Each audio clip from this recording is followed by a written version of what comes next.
दर्यापूर फाट्याजवळ बुधवारी रात्री उशिरा तणाव निर्माण झाला. शंकरपट स्पर्धेसाठी बैलजोडी घेऊन जाणाऱ्या मालकाला गोवंश तस्करीचा संशय घेत काही कार्यकर्त्यांनी अडविल्याची घटना समोर आली आहे. वाद वाढत जाऊन मारहाण, वाहनांची तोडफोड आणि अखेर पोलिसांना सौम्य लाठीचार्ज करावा लागला. सविस्तर माहितीनुसार बुधवार 11 फेब्रुवारीच्या रात्री वलगाव दर्यापूर फाटा परिसरात ही घटना घडली. मिळालेल्या प्राथमिक माहितीनुसार संबंधित व्यक्ती शंकरपट स्पर्धेसाठी आपल्या बैलजोडीला लोडिंग वाहनातून घेऊन जात होती.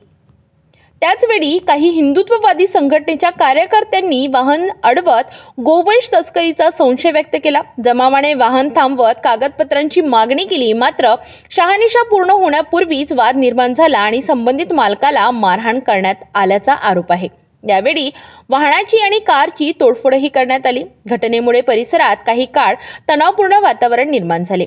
माहिती मिळताच अमरावती शहर पोलिसांचा मोठा ताफा घटनास्थळी दाखल झाला. जमाव पांगवण्यासाठी पोलिसांना सौम्य लाठीचार्ज करावा लागला.